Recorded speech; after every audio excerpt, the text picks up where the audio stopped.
There was a time when I believed I was broken because I couldn't cope with the world as it was. A world of fluorescent lights and endless screens, time clocks and tax forms, fake smiles and shallow handshakes. But the truth is, it wasn't me that was broken.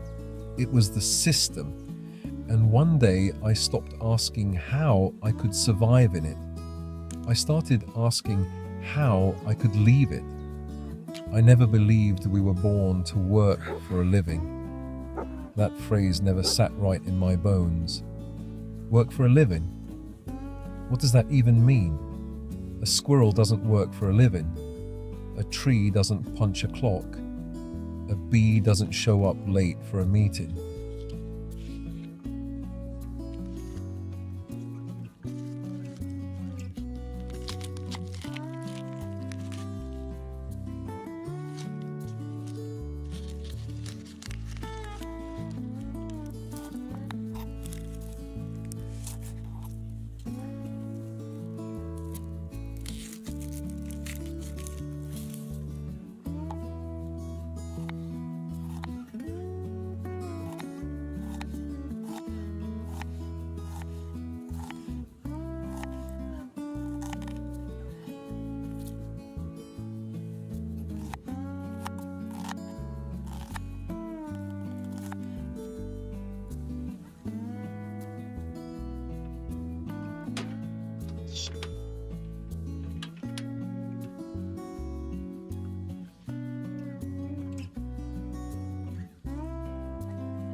Life is the living, and somehow we've been sold this story that unless we trade our soul for money, we don't deserve to be here. I reject that. Quietly, firmly. Every single day I walk these woods with my dog, I work. But not for a system, not for a paycheck.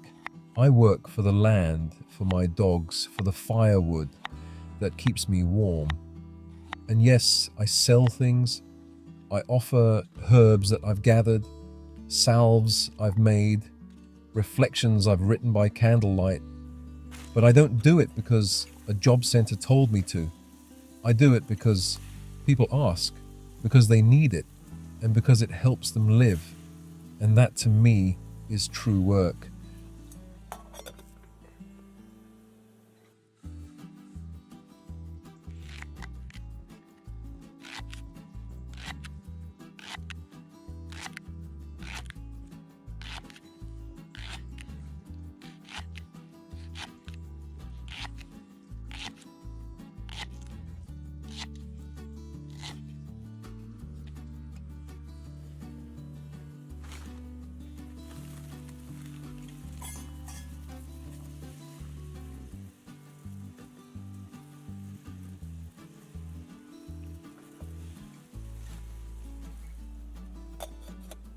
I see men breaking. I hear it in their voices. They're tired of running, tired of selling their time to pay for things they'll never enjoy. They dream of forests, of dogs, of silence, but they're trapped in the language of the world. How do you pay for it? They ask me. And I tell them the truth.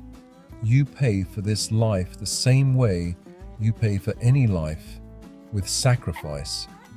But here's the difference. In the system, you sacrifice your soul for money. Out here, you sacrifice comfort for freedom. You trade convenience for peace, and peace is worth it.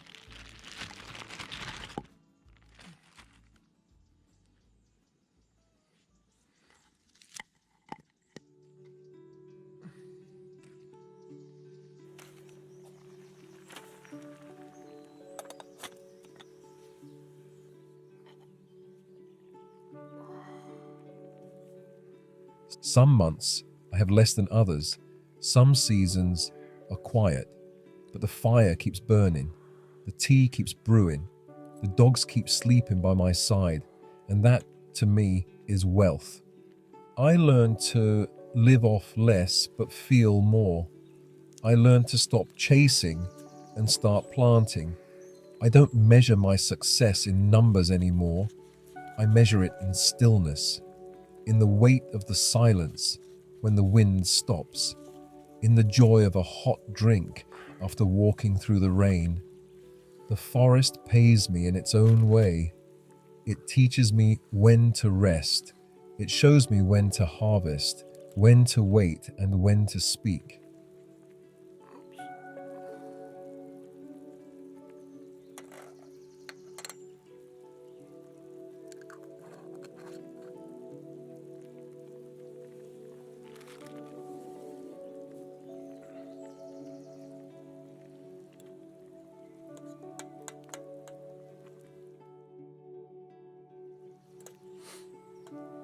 My days are no longer spent trying to be seen. They're spent seeing. I see the glisten of dew on a wild strawberry leaf. I see the tension in Betty's shoulders when she hears something I don't. I see how my breath slows when I sit on the earth long enough to remember who I am. And when I forget, the land reminds me. It always does.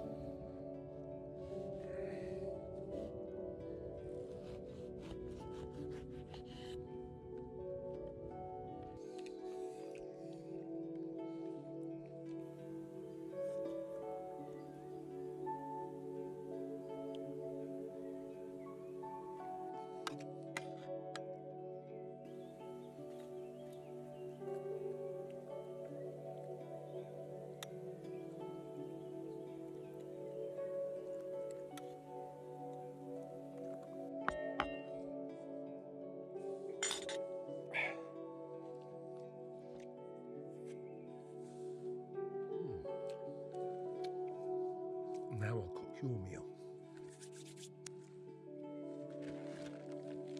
Yeah, this is yours.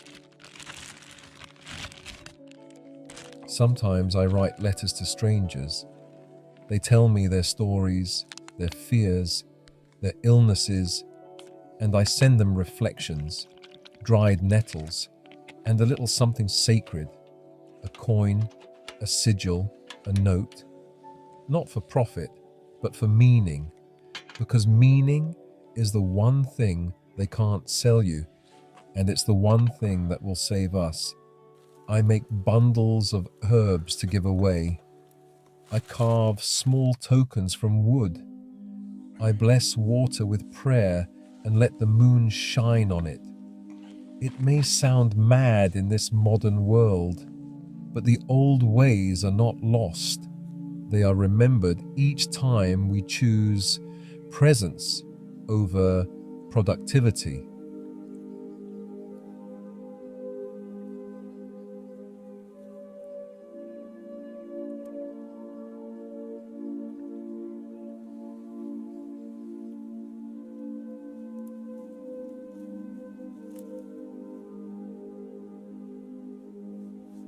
I do believe in work. I believe in tending, in serving, in giving something back. But I refuse to give my life to a machine that only takes. I'd rather give it to the land, to my animals, and to those who seek peace in a world that has forgotten how.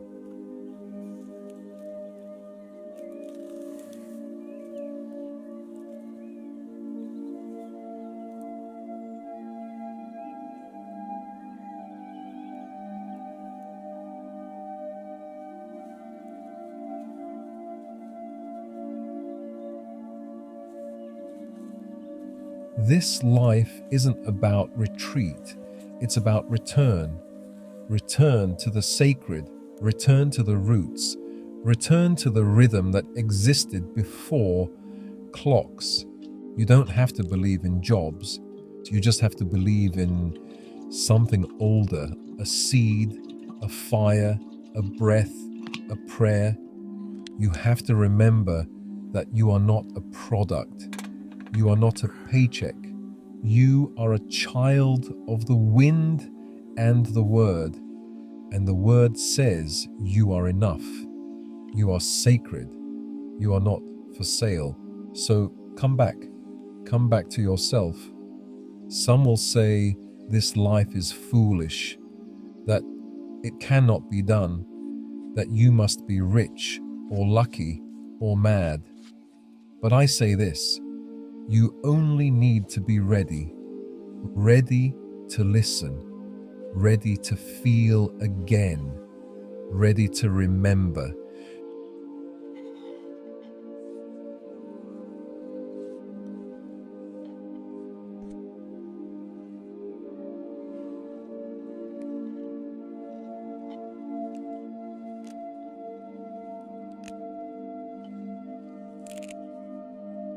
You were not made for the metaverse.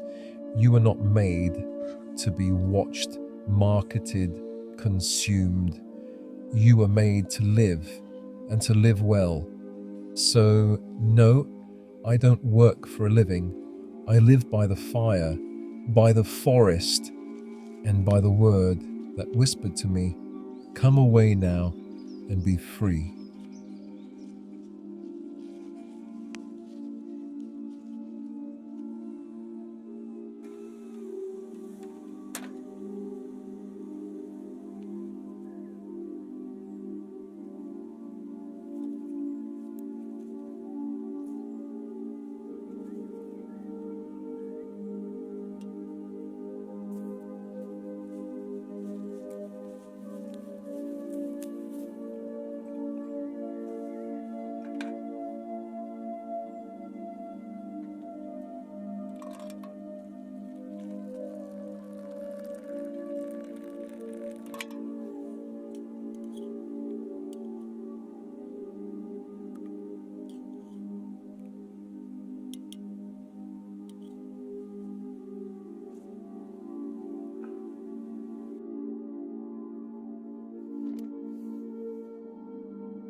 Good night.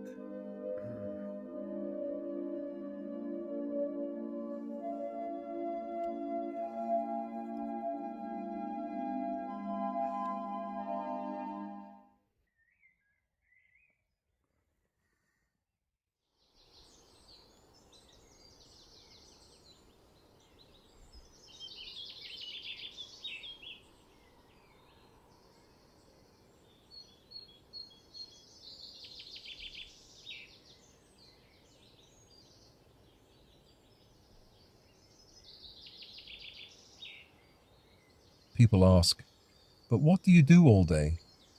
As if life must always be filled with motion, achievement, ticking off tasks. I sit, I walk, I watch the birds come and go like living prayers. I cook for my dogs. I boil bones into broth, dry nettles, grind roots. Sometimes I stare into the fire long enough to remember what silence really sounds like. This isn't laziness, it's living. Because life isn't found in the hustle, it's found in the quiet margins, the still edges of the day. That's where peace hides, waiting for those willing to slow down long enough to notice. And yes, the world calls it madness. They say, you'll fall behind. But behind what exactly? A culture that's sprinting toward burnout, a system where anxiety is the price of admission? No, thank you. This life has a different pace, a rhythm that matches breath, not deadlines.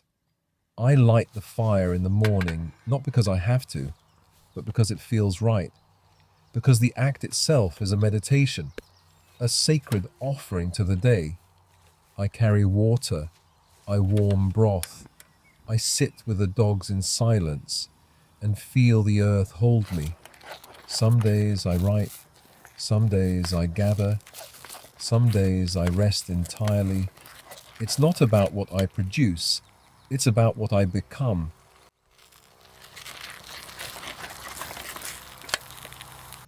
Are you hungry? Yeah? Okay, half for me and half for you. Just take a little bit more, then I'll give it to you. Okay?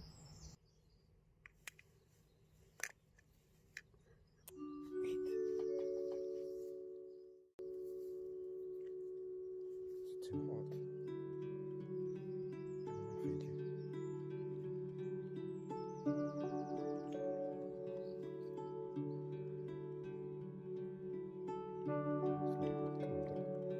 Don't be scared. It's not too hot. Alright, should be okay. Cool down here.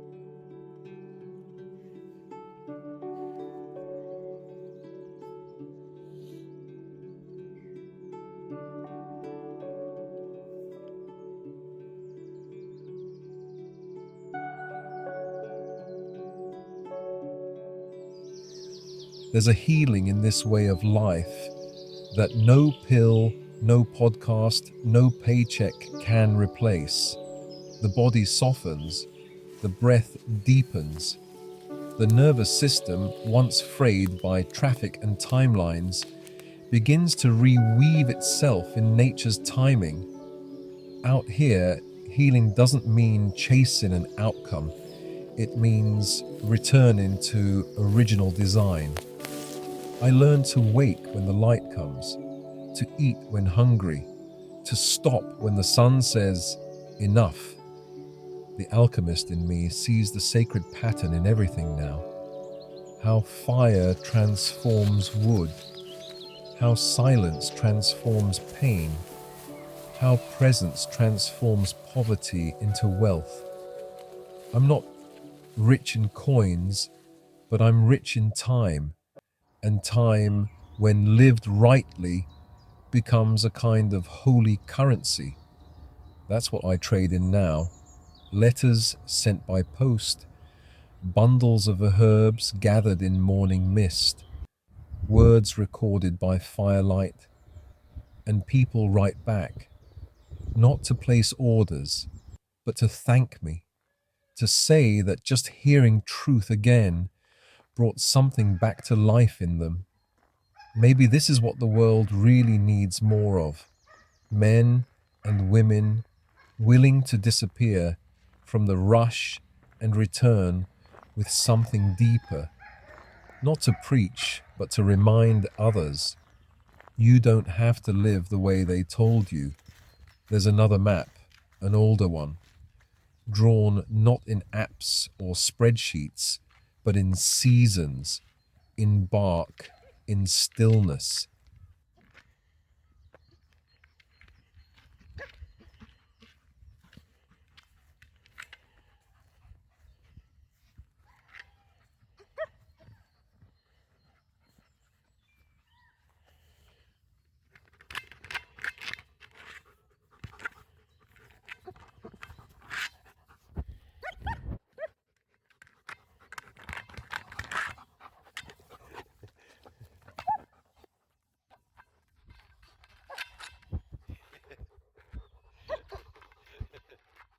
This life may look small to some, but to me, it's expansive.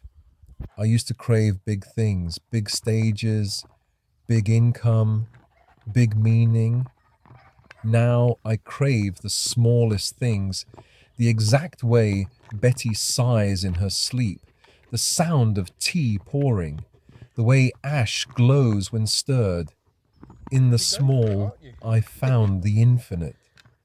And isn't that what alchemy always was?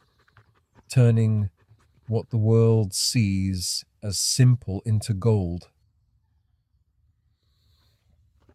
Come on, give me the ball. Ball. Give me the ball. Hey, drop. Hey. Dave, sit.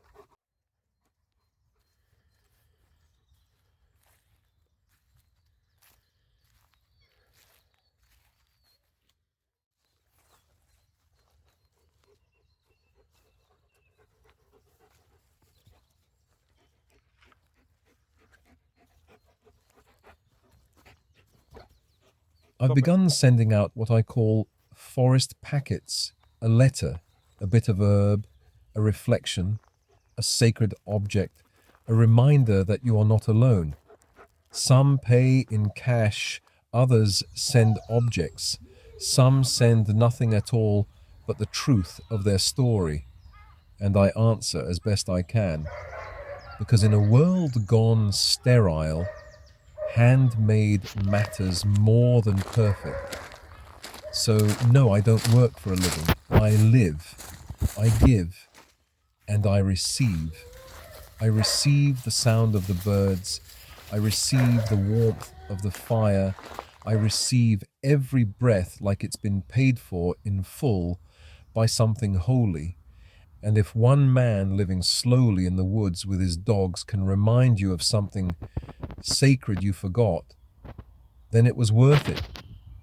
I'll be here, by the fire, by the forest, and by the word. When you step away from the machinery of modern life, it doesn't all go silent at once. It takes time. The mind still rushes, still plans, still worries about the inbox, the bills, the next task. But slowly, that noise begins to melt. It doesn't disappear with a bang. It evaporates. I remember one day when I was walking with Betty just after a heavy rain. The leaves were heavy, dripping, the air thick with the smell of moss and wet bark. And I realized nothing was asking anything from me, not the trees, not the soil, not the sky. Everything around me was simply being. And somehow that gave me permission to do the same. That permission is sacred. We don't get it much anymore. We're always supposed to be chasing, solving, producing, branding. But what if we're allowed to simply be alive? What if breath is enough? These days, my income doesn't come in like it used to. No predictable deposits, no tidy pay slips. But my life, my real life, comes in waves. One day, someone sends a letter and thanks me for a voice I didn't know was being heard. Another day, I find herbs growing wild I thought had vanished. Every moment, something is given, not because I earned it, but because I was here to receive it. I sell what I can when I can, a healing packet, a reflection, a handful of dried nettles, and a message wrapped in linen. Sometimes people send money. Sometimes they send nothing but their words. And sometimes that's the most precious exchange of all. I've come to believe that the future doesn't belong to the biggest voice. It belongs to the truest voice. And that voice doesn't shout, it whispers in leaves, in breath, in stillness. Living simply has its seasons. There are times when I go without, when I wonder if I made the right decision. But then I look around and see things the busy world has forgotten. The shape of clouds when you actually stop to watch them.